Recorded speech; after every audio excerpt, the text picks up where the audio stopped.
Good afternoon to everyone.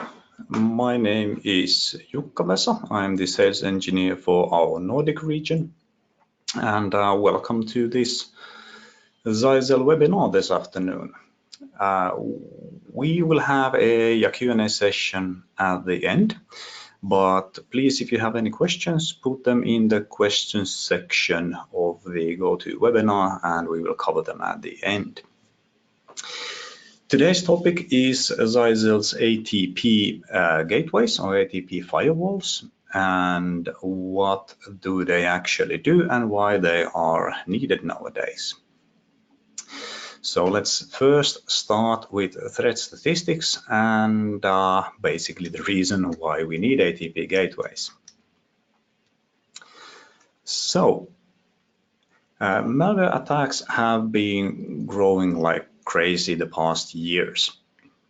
When we are talking about malware, we are talking, for example, about ransomware, WannaCry, NotPetya, etc. These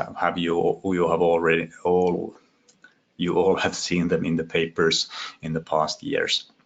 Ransomware is a virus that encrypts all your files on your PC and demands a ransom for you to get them back.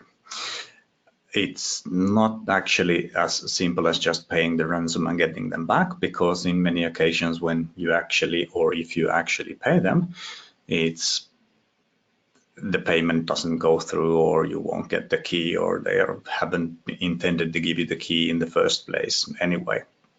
So it's better to just remember to back up for these kind of instances and try and prevent malware attacks. Cryptojacking has also lived the past years a lot, meaning that an attack type that they control your device and use it for crypto mining, which of course means they will use your computing power, being it your local computer and or a hosted service which you may pay per CPU usage, and then again you will just pay for their crypto mining.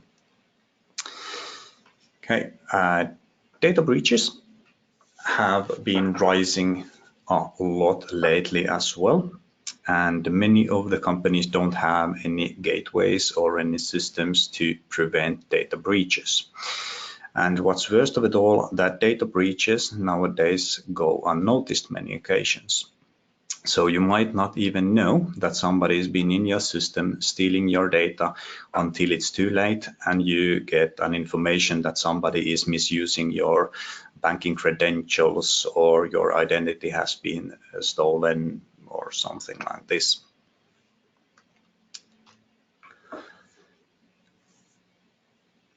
So attacks have become more sophisticated. So they are constantly evolving and constantly changing. And this is why signature-based systems for standard virus detection programs have a hard time keeping up. Because when a security company, let's say Kaspersky in our example, for example, finds a new virus, they will analyze it and they will add it to their databases, and they will populate the database to all devices. And this all takes time. Depending from the company, depending when the virus is actually being found, it might take from 1 week to up to 3 weeks in the worst example. So that's a lot of days when new attacks might go unnoticed. A lot of these attacks come from phishing links, which are meant to lure the users to go into a website, which then again downloads a malicious file to their device and starts using that device. We are also able to prevent the links from ever being opened, and we are also able to prevent these type of emails for going through to the users.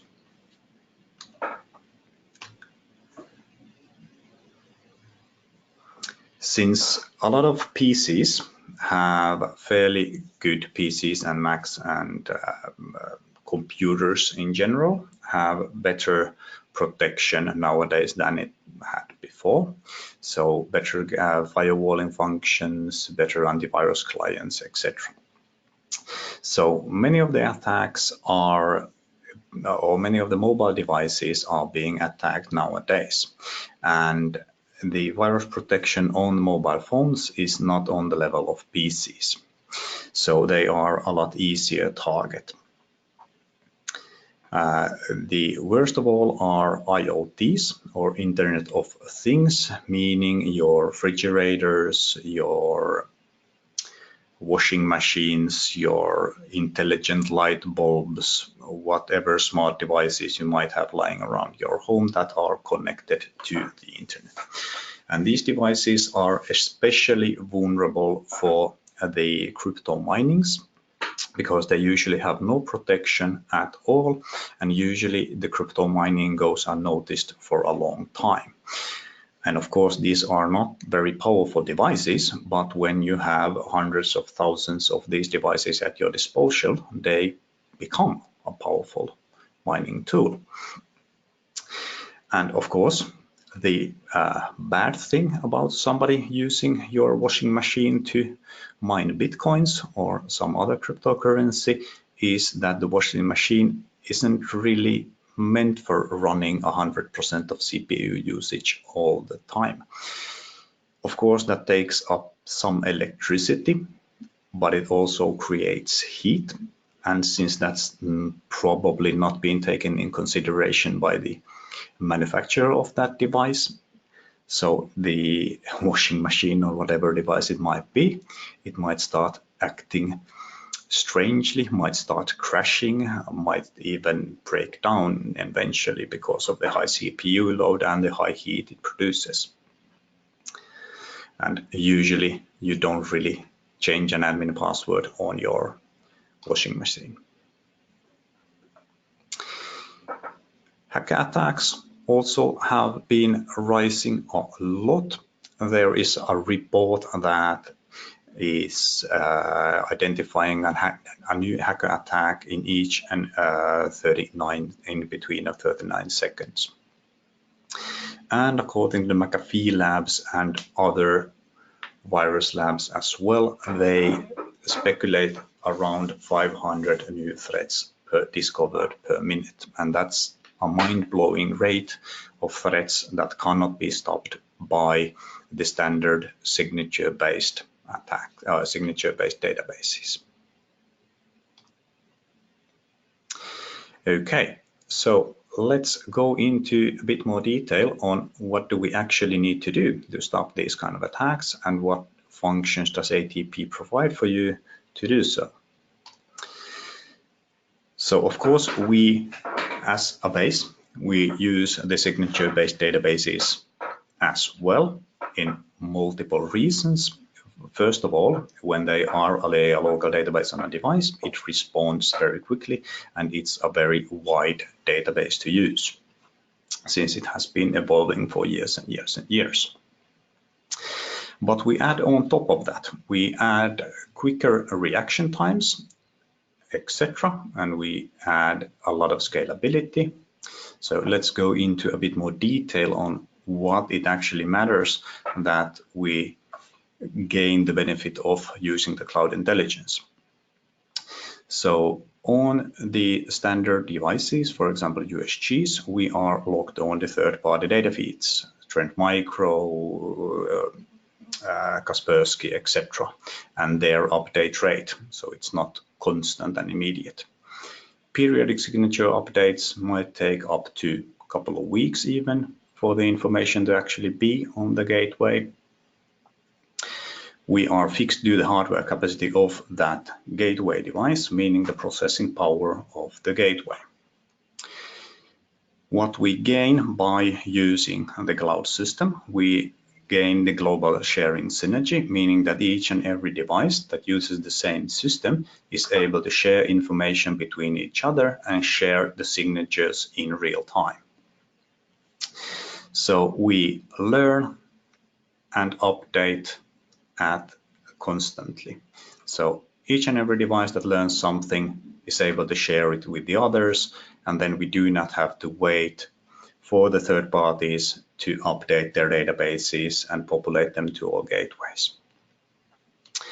And of course, since we are no longer limited to that particular device's hardware capability, we basically have all the processing power we will ever need hosted in a cloud site.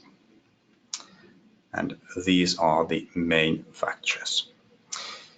Then we go into more detail about the features that are leveraging from the cloud systems.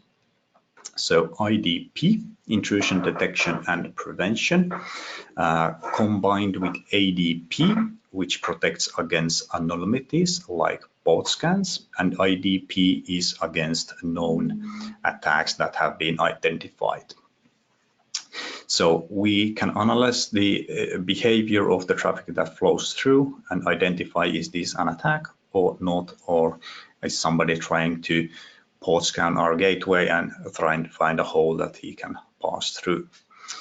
We can also monitor the traffic from in to out. So we have a feature called a botnet filter, which helps us identify calling home package from already infected devices within our network when they are calling home.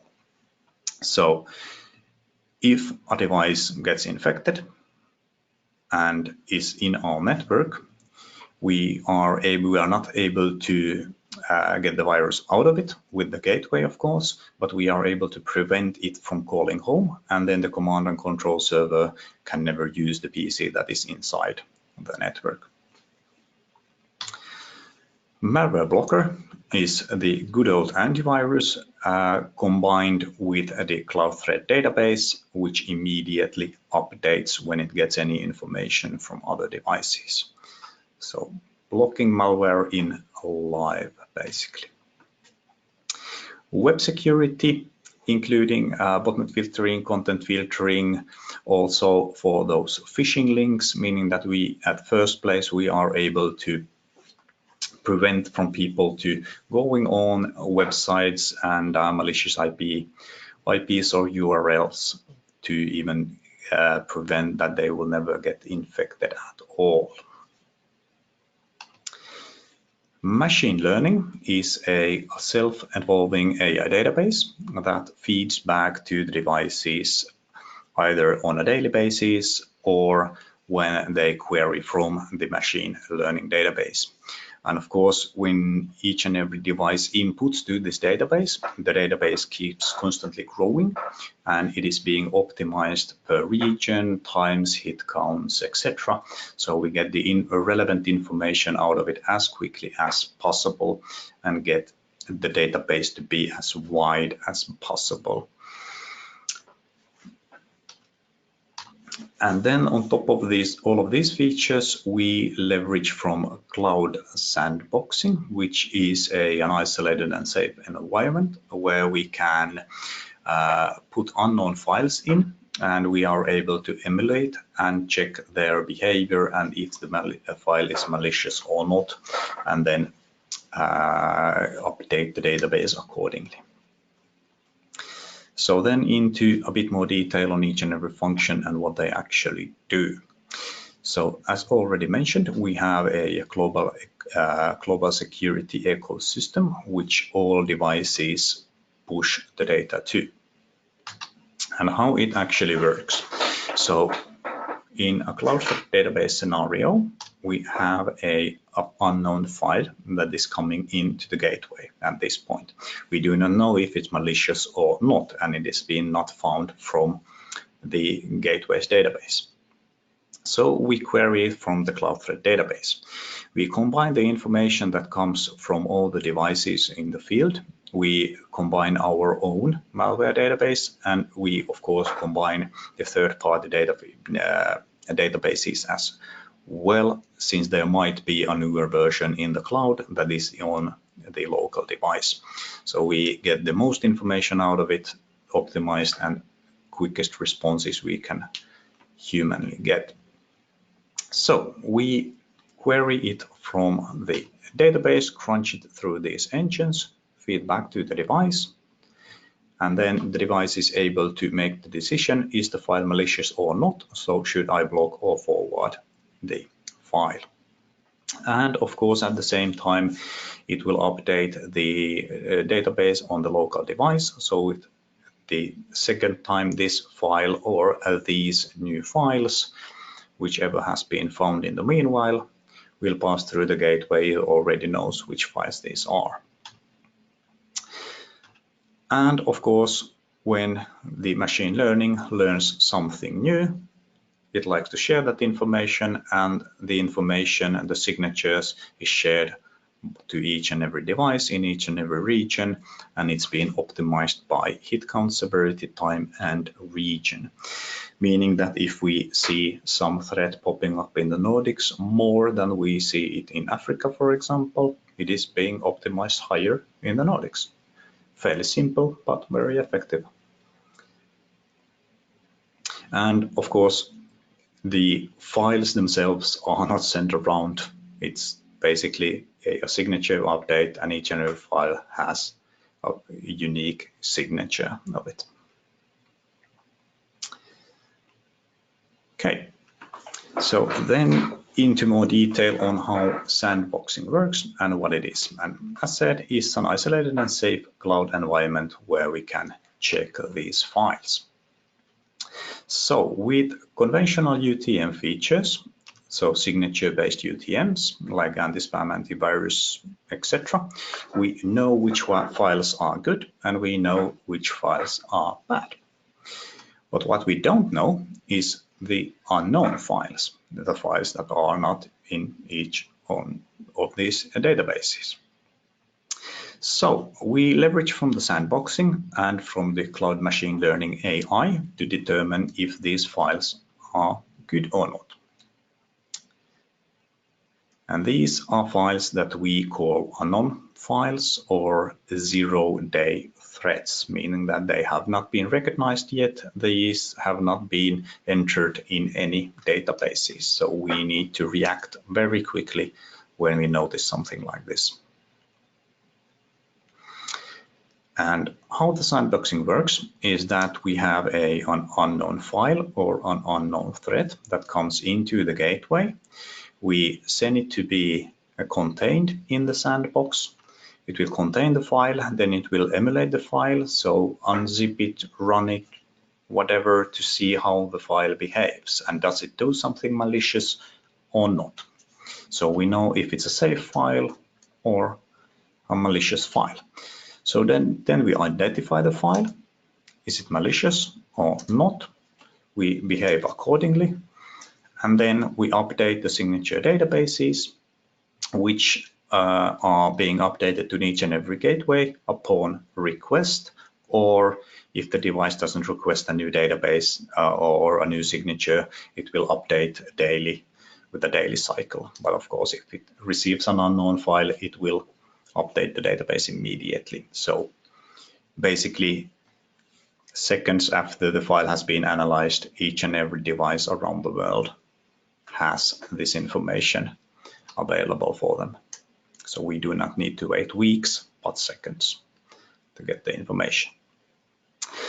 So as in many other our security services, we rely on third-party vendors, which do a very good job, and we really like to use the industry leaders in any of or all of these.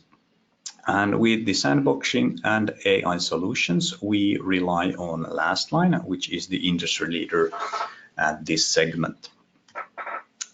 So Lastline won with Trend Micro, or had the shared first place in NSS Labs Breach and Detection Systems report, which is a comprehensive report on cloud and analytics solutions that are out there and available. And this also, of course, means that it is not just Zyxel using Lastline, but many other gateway providers as well. And this means that it's not just Zyxel devices contributing to this database, but many others as well. So when you have hundreds of thousands, millions of devices sharing to the same database, it becomes very effective and very fast. And Lastline and Trend Micro were the only two vendors that were able to effectively stop and find and recognize each and every attack that was measured against them. From the hardware perspective, we have 3 ATP models available, 200, 500, and 800. And ATP 200 is the only fanless unit of these 3. And it also has predefined port roles, meaning for LAN ports, 2 WAN ports, and 1 optional SFP, which can be either or. ATP 500 and 800, all ports are configurable, so you can put them into WAN or LAN mode or general mode if you wish to. And of course, the performance of the device goes up when you go up in model. So upon general recommendation, I would suggest like ATP 200 up to 50 users, ATP 500 up to 100, and 800 up to 300 users or something, but it really depends on the usage that you have inside that network. So don't treat those figures as concrete. Okay. Licensing model of the ATP is very simple. We have one license available, which includes all of these services, all of the security services we have gone through already, plus the AP management service, so the built-in AP controller in the device, and it allows you to manage the maximum amount of APs available to that device. For example, 18 for ATP 200, 34 for 500, and 130 for ATP 800. It also gives you a service called Secure Reporter, which is a cloud-based platform for reporting your standard gateways, ATPs, USGs, all the UTM devices, and you can get detailed information from those. I will show you a bit more later what it actually looks like and what it does. The ATP dashboard looks like this. So you are able to see device-specific information, what type of traffic has been flowing through, how much traffic has been scanned by each and every engine, what type of threats has been discovered, and of course you can drill down into more detail, who has been the target, what kind of threat it has been, etc. What files have been sent to sandboxing.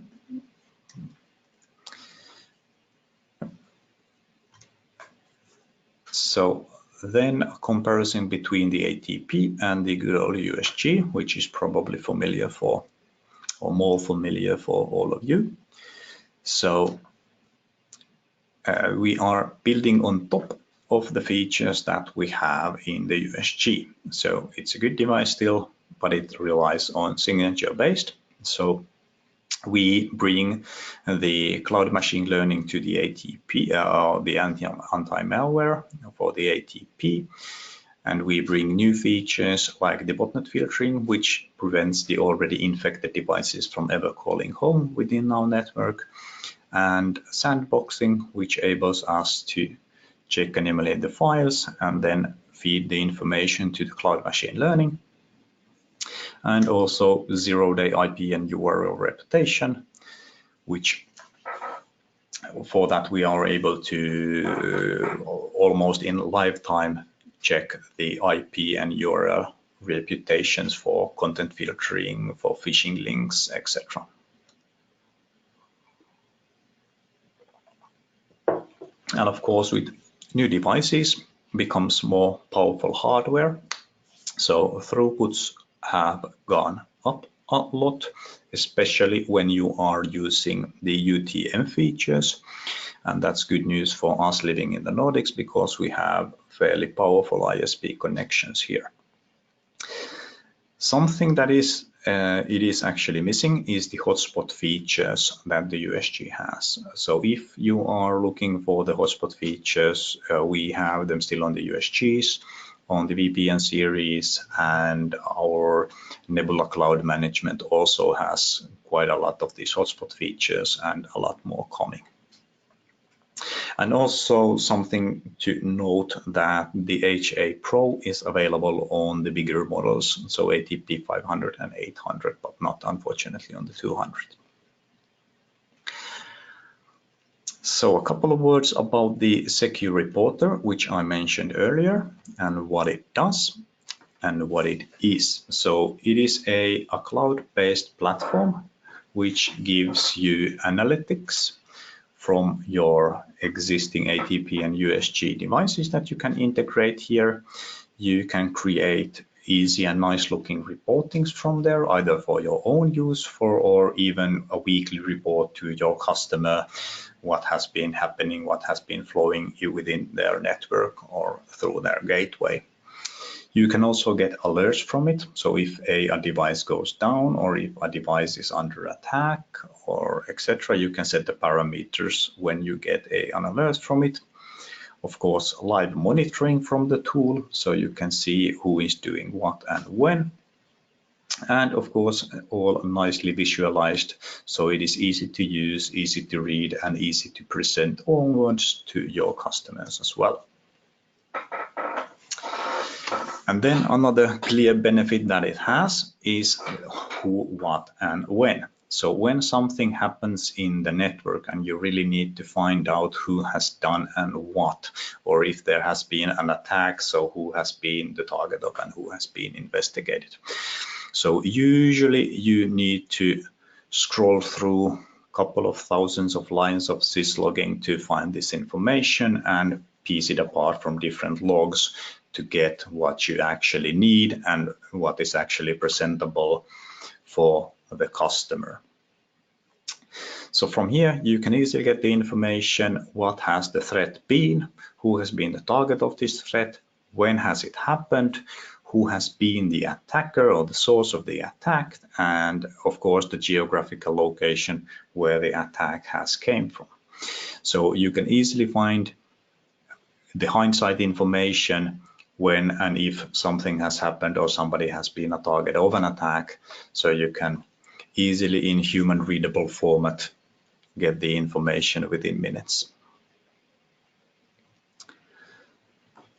So you can reporting, you can customize the reports quite extensively and make them look as they were your own. So you can brand them to your company, and then of course if you want to send them out to your customer, and then of course to show them that what this gateway actually does and why do you actually need a proper security gateway at your office or whatever the company might be. So it's an easy leverage tool to actually visually show what is going through the gateway and why it is there, what it actually stopped. Because usually networking devices, when they work properly, they are just hidden in there and nobody knows what they actually does. They just work. And of course, we have had the GDPR in mind when we have designed this all. So we are able to change the behavior of a Secure Reporter based on the user agreements that each and every company has. So we have three modes to choose from. We have a non-anonymous, where all personal data is clearly visible in the system and in the reporting. Then we have partially anonymous, where we hide the personal data and change it into artificial identifiers in the reporting and in the archive logs. And then we have fully anonymous, where all the personal data is being anonymized, even in the monitoring interfaces. So even in live, we are not able to see any identifying data from these clients. Okay, so now it is the end of this presentation. And now let's check if we have had any questions. No questions so far, actually. So either I have done a good job or you have all fell asleep. So If you have any questions about the presentation or the ATP devices or any Zeisel questions that you might want to ask me, please go ahead and do so now. And if you remember something afterwards, just feel free to send me an email, jukka@zeisel.fi, and I will take it from there. Now I have a question. Will the hospitality features be available later? For the ATP, most likely they will not be, because the ATPs will be integrated, or they will have an option to integrate them into Nebula later on, probably early 2020. And there you will get quite a lot of hospitality features from there. And we are planning to add a lot more hospitality features to Nebula anyway that it has now. So answer is no and yes, basically.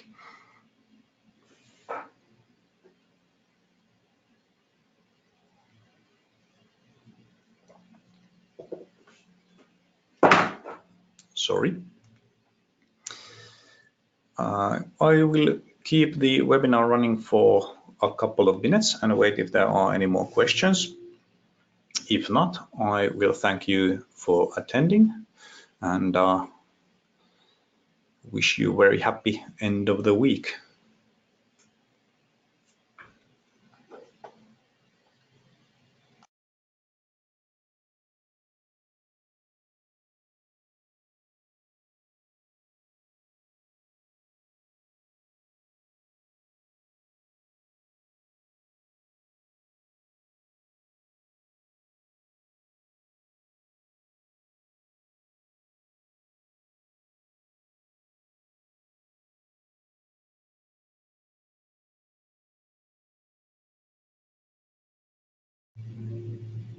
So we have another question. What will happen to the NSGs when the ATPs are added to Nebula?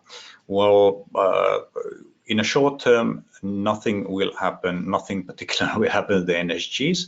The NSGs and the ATPs will be there parallel. But of course, NSGs, or Nebula Security Gateways, are a Nebula specific device, meaning that you can only use them in Nebula Cloud Management. Which on the other hand, ATPs will be something called flex devices. So you can use them in a standalone gateway ATP as you would now, or you can integrate them to the cloud platform that we have called Nebula. And it's a similar type that we already have these Nebula Flex APs and Nebula Flex switches that you can use either in a standalone mode or in the cloud controller. And this is the way that we are going to introduce basically all of our professional networking devices. So at some point, this will take time, of course. So it is a one device, but you choose where you manage it from.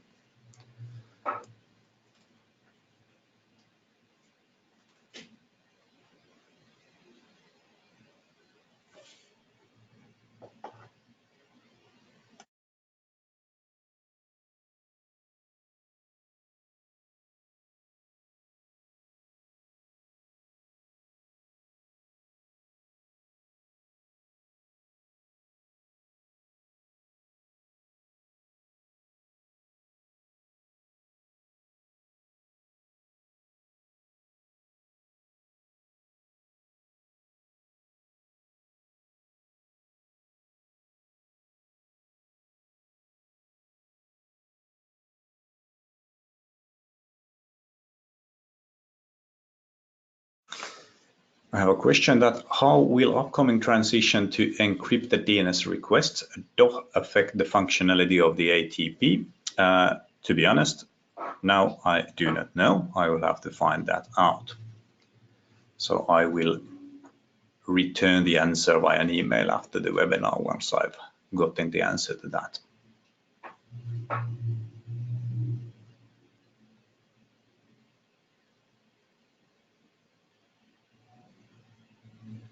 No problem.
Okay, thank you. If there is any questions that comes into your mind later on, you have my email, so jukka@zyzel.fi. So please just send them in and I will find out. If I don't know something, I will of course find out and send the answer to you. But thank you all for attending again and have a pleasant rest of the week. Bye bye.